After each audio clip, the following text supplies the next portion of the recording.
Está empezando a grabar, está empezando a grabar. Ya. ¿Qué tal? Sean bienvenidos a una pequeña plática sobre un cuento que nos, que nos gustó bastante, ¿sí o no, muchachos? Claro que sí. Sí.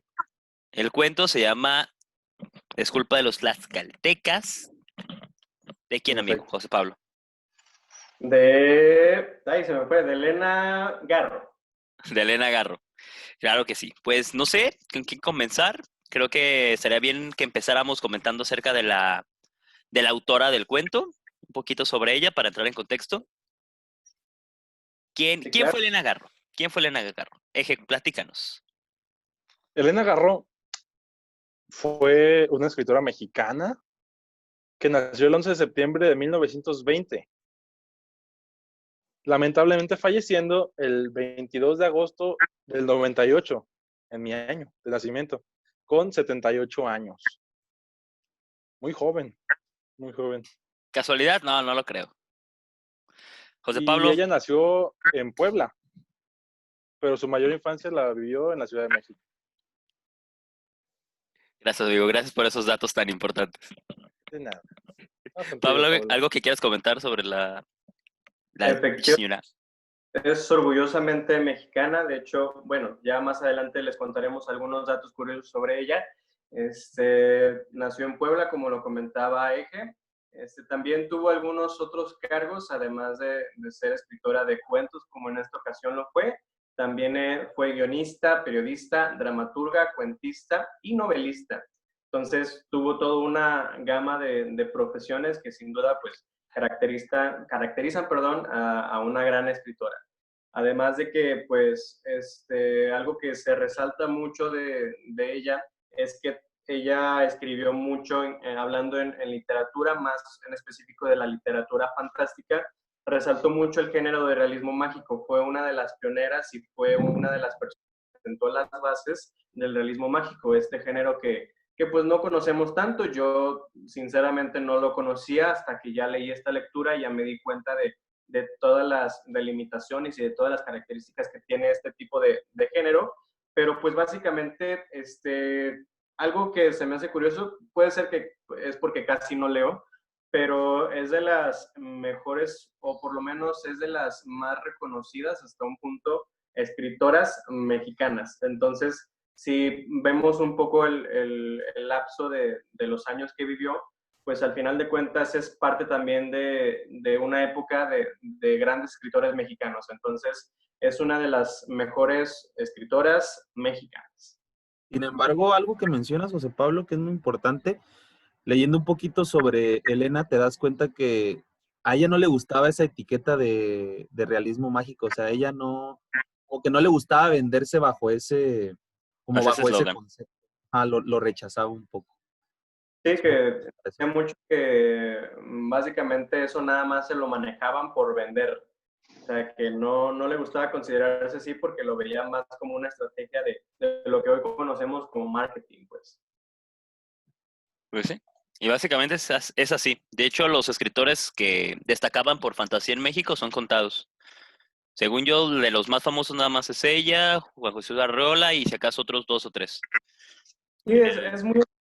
Y sobre todo, bueno, pudimos leer la lectura, valga la redundancia, y nos pudimos dar cuenta que es un género muy particular. Ahorita ya platicaremos más adelante de todo lo que nos transmitió esta lectura, pero es un género un poco complicado, pues no es tan digerible para el consumidor.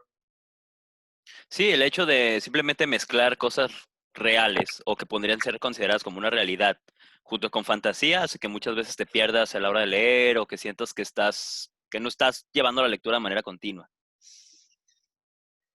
También hablando un poco sobre Elena Garro, algo que podemos empatizar es que también fue periodista, bueno, resaltó también por ser periodista, además de ser escritora de cuentos y de novelas, y ganó varios premios tanto como periodista como en las diferentes profesiones que ejerció. Alguno de los premios que ganó fue el premio Javier Villaurrutia en 1963 por los recuerdos de porvenir. Esto es básicamente una de sus obras. premio Grijalvo. Son algunos premios que quizás no conocemos, pero de alguna manera destaca porque ganó. Premio Bellas Artes de Narrativa Colima para obra publicada y premio Sor Juana Inés de la Cruz, que como dato curioso, también está catalogada como de las mejores escritoras a la par de Sor Juana Inés. Entonces, para que alcancemos a dimensionar cómo está catalogada esta escritora, para ponerla ya a la par de Sor Juana Inés de la Cruz. Sí, la verdad que, bueno, a mí lo que se hace algo muy triste con esta autora es que mucha gente la conoce por ser la esposa de, o por ser la pareja de, diciendo que ella ha sido de las, bueno, autoras más reconocidas de México y es algo que casi nadie sabe, simplemente es como que, es la esposa de tal. Y pues sí, es algo que conflictúa.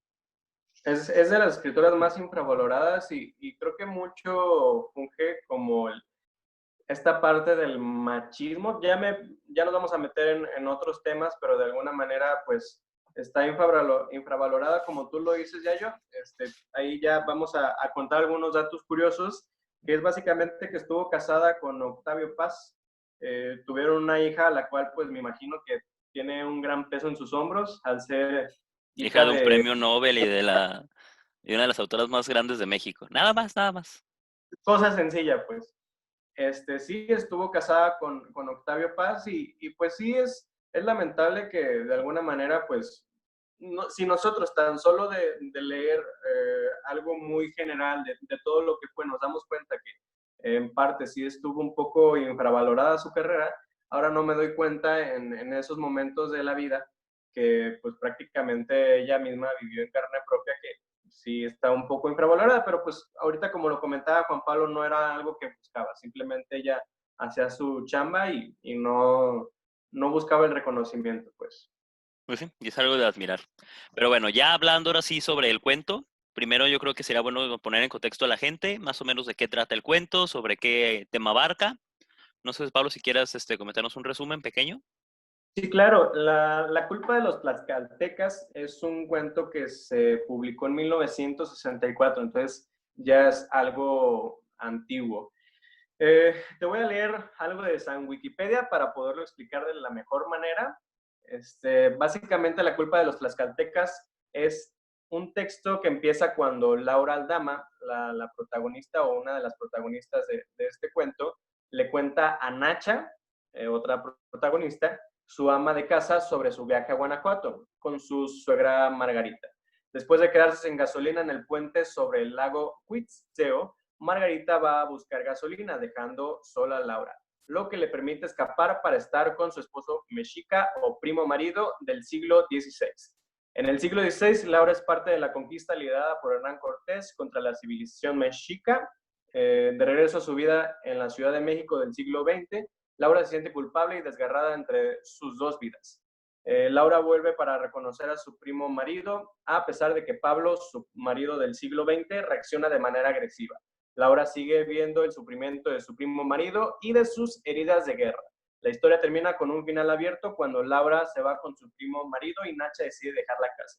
Si estabas pensando leer esta lectura y te spoileé, perdón, pero era necesario decir todo el resumen. Un super spoiler. No, ya sí termina y ya. De todas maneras, el final no es como que super spoiler. Si es abierto, pues ya tienes que saberlo desde un principio. Bueno, ahora para empezar, digo que demos nuestra opinión, pero más que nada las primeras impresiones que tuvieron. Antes de saber el contexto, antes de darle 2 leídas, analizarlo, lo primero que pensaron después de leer el cuento. Juanpa, no sé si quieres empezar. Pensé, ahorita que está de moda, pensé en Dark.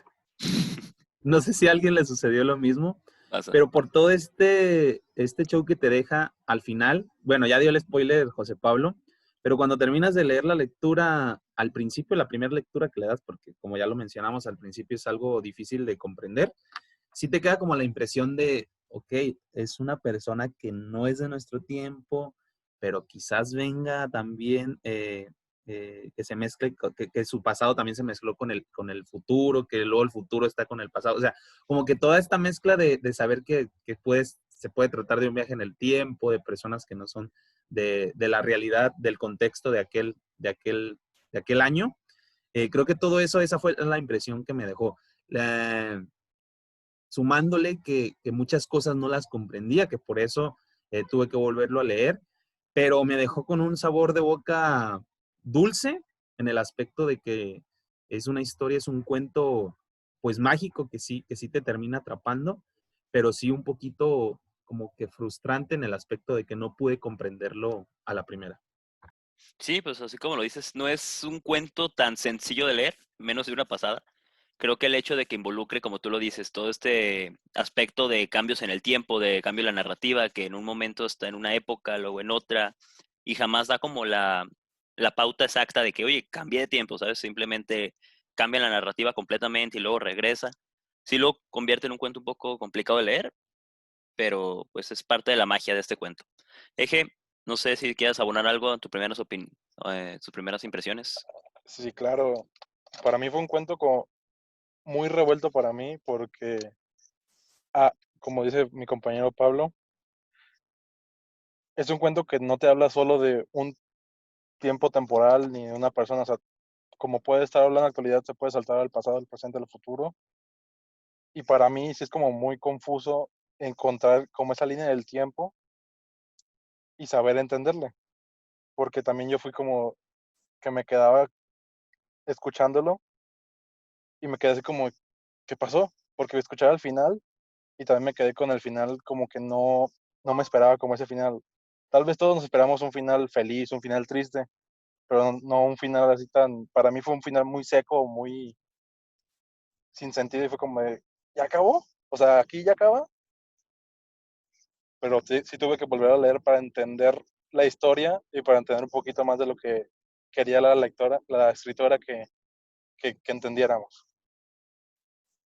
Sí, pues sí, así como lo dices, digo, es algo un poco complicado de leer a la primera. Y más si no tienes como pues esa fijación a ese tipo de lectura más fantasiosa, sí suena un poco extraño eso de los cambios tan abruptos en la temporalidad. José Pablo, ¿algo que quieras opinar sobre lo que te causó al principio? ¿Qué sentiste cuando lo terminaste de leer la primera vez? Hablando en términos generales, me agradó primero que fuera cortito. Yo no tengo esta costumbre de leer y pues yo agradecí que fuera cortito, pero ya conforme fui leyendo, me fui dando cuenta que pues por más de que estuviera cortito, pues no le quitaba la complejidad a la lectura. De hecho, pues lo estuve leyendo y de por sí a mí me cuesta bastante leer y enfocarme en la historia y en el contexto y en los diálogos. Me cuesta bastante, pero conforme iba leyendo esta lectura, valga la redundancia, me fui dando cuenta que es bastante complicada. Ya mencionaba la temporalidad, que es inestable, o no inestable porque al final de cuentas está bien planteada con base a las características de este género. Sin embargo, para el lector, para el consumidor, no deja de ser una lectura que es complicada.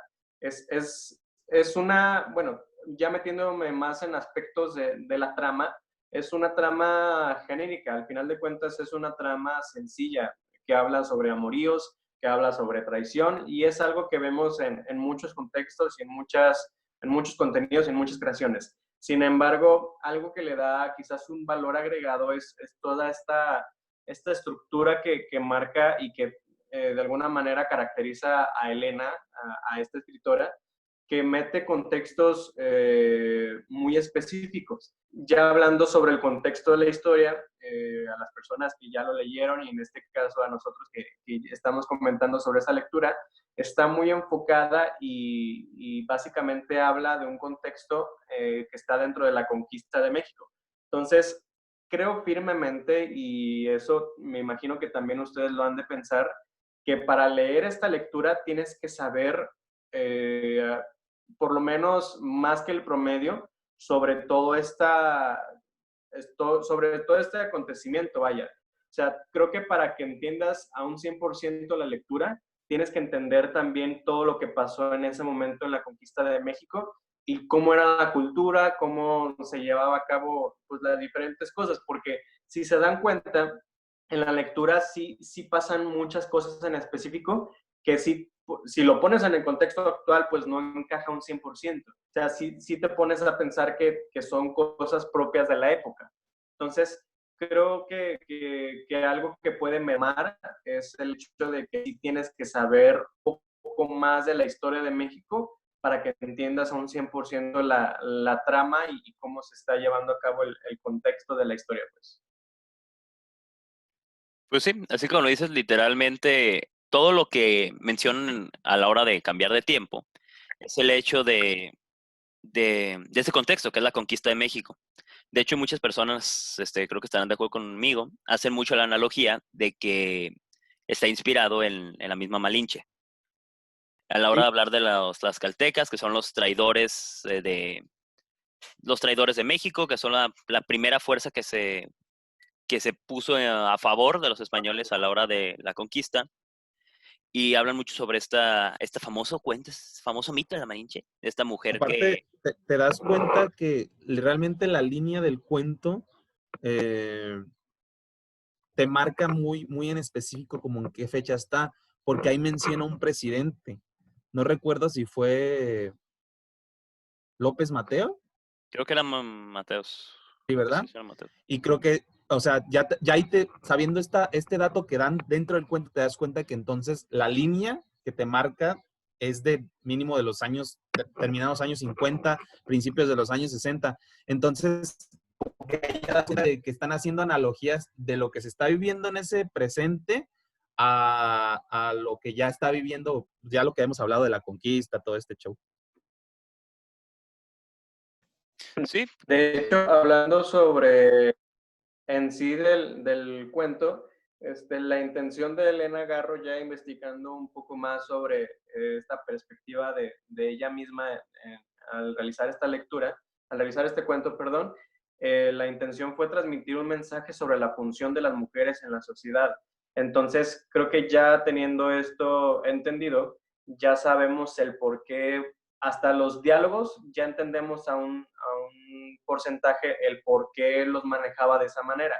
Si la intención de Elena fue el potencializar básicamente en la trama el cómo fungía una mujer en esos tiempos, ya podemos entender el por qué pasaban todo ese tipo de cosas y por qué de alguna manera impactó de la manera que impactó en ese momento de la publicación. Porque al final de cuentas, si estamos hablando de una traición de una mujer como eje principal en esta trama, pues me imagino que en los años en los que se publicó, porque fue publicado en 1964, pues también por esta parte entiendo esta infravaloración de la lectura, porque de alguna manera pues era un tema cliché, vaya, en un México que hasta la fecha es tan machista.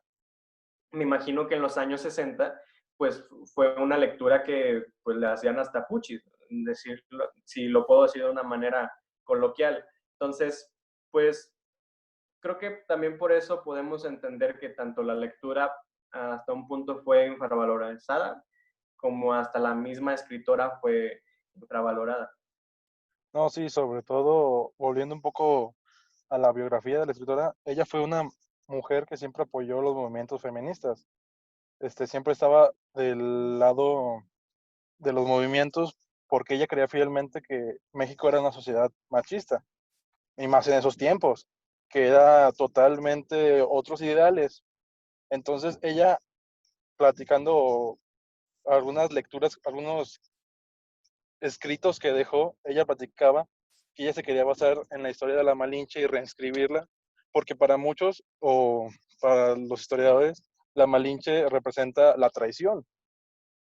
Entonces ella reescribir la historia de la Malinche, viéndola, como se puede decir, del otro lado de la moneda, haciéndola ver como que no es una traición, sino del lado de la mujer, pues. sí. De hecho, justamente leyendo un poco de la biografía de Elena Garro, sí resalta mucho, bueno, si en Wikipedia lo dice y no por el hecho de que pues le tenga mucha fe a Wikipedia, pero al final de cuentas Wikipedia es un punto de partida para muchas investigaciones.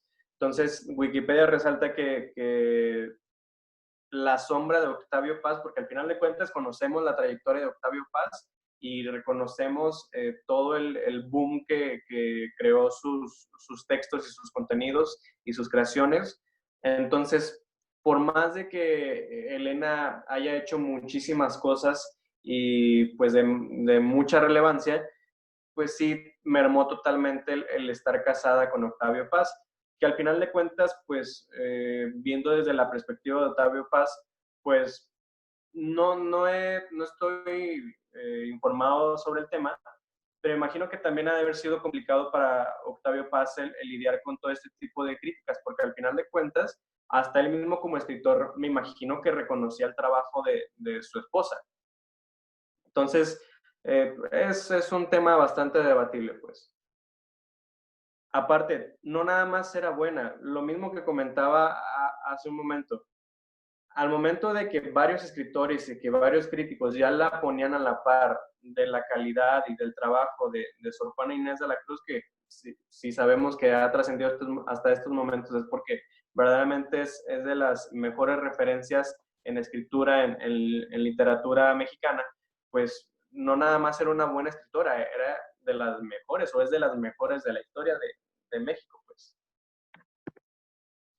Pues sí, tienes razón en todo esto. Al final de cuentas, es eso el reconocimiento, ¿no? La lucha desde cuándo está la causa, el hecho de que una mujer no sea tan reconocida simplemente por ser esposa de alguien igual de reconocido son cosas que se siguen trabajando. Y creo que ella lo refleja muy, muy bien en sus lecturas, incluyendo esta, lo que una mujer puede llegar a tener cupo en la sociedad. Ahora, no sé si gusten comentarme sus conclusiones, bueno y lo malo, de manera rápida, ya para cerrar este conversatorio sobre el cuento. A mí en lo particular, lo que más me gustó fue el hecho de el cambio de temporalidad, el hecho de tener tantas referencias a algo tan hermoso en cuanto historia se refiere, como es la época antes y durante la conquista, todo el aspecto antiguo, pues que las raíces sigan presentes en un cuento que involucre tiempo actual y tiempo, bueno, de esas épocas en un contexto mexicano es algo que no se ve todos los días, pues no es tan fácil de observar. Creo que estamos muy acostumbrados a verlo en series, en otras cosas de otros países, pero en un contexto mexicano es algo que se agradece. No sé quién me quiere comentar de usted su conclusión. Yo estoy de acuerdo contigo, creo que lo bueno es eso, la temporalidad y las referencias que hacen a la misma historia, que creo que es algo rescatable de la autora, porque pues nutre, ¿no? Nutre el conocimiento y nutre el hecho de sentirse orgulloso de nuestra historia. Eso fue lo que me gustó. La calificaría en la escala del 1 al 5, en un 4, no le doy el 5 porque se necesita leer varias veces para comprenderla. Así es. José Pablo, tu conclusión, no sé, algo rápido que quieras comentarnos. Lo bueno, creo que es una historia que es bastante rica en la historia, como ya lo comentaban, el contextual. Bueno, a mí me parece sumamente interesante toda esta época de la conquista de México y creo que si te interesa y te gusta bastante toda esta época y todo lo que contextualiza el mismo acontecimiento, creo que te va a gustar bastante y creo que esto es lo que te va a ayudar a que comprendas de una mejor manera la lectura. Para mí eso es lo bueno. Y también agradezco el que sea pequeño porque eso te permite a leerlo, como es complicado, eso te permite leerlo varias veces para que lo comprendas a un 100%. Para mí lo malo es eso, lo mismo que comentaba de lo bueno, pero ahora en lo malo, es que necesitas contextualizarte de todo lo que pasó, sobre todo porque pues se menciona mucho que es algo muy apegado a la Malinche. Entonces, si por alguna razón no conoces la historia de la Malinche y no conoces lo que pasó en la conquista de México y todo lo que conllevó ese acontecimiento de la historia, creo que sí te va a ser un poco complicado el comprender la lectura un 100%, porque al final de cuentas está muy empapada de todo ese acontecimiento. También lo malo, puedo decir, lo mismo que ya estábamos comentando, creo que la temporalidad yo sí la veo como dificultad para el consumidor promedio. Creo que las personas que son un poco más letradas y que son un poco más profesionales en el tema de leer constantemente, creo que les puede parecer mucho más sencillo que al consumidor promedio. Pues creo que para el consumidor promedio no está tan factible que le agrade. Podemos decir que nosotros somos el lector promedio y si somos sinceros, pues sí es un poco complicada la lectura, pero en términos generales me agradó, sobre todo el contexto de la lectura. Poniéndole una calificación del 1 al 5, yo sinceramente sí me causa un poco merma todas las cosas que que te hacen complicada la lectura, y yo sí le pondría un 2, un 3. Pues sí, ya depende de gustos. Pero bueno, de nuestra parte es todo y espero puedan llegar a disfrutar mucho este cuento como lo hicimos nosotros. Así que muchas gracias por ver este pequeño conversatorio, Gracias. Esta tertulia esta tertulia. Muchas informativa. gracias.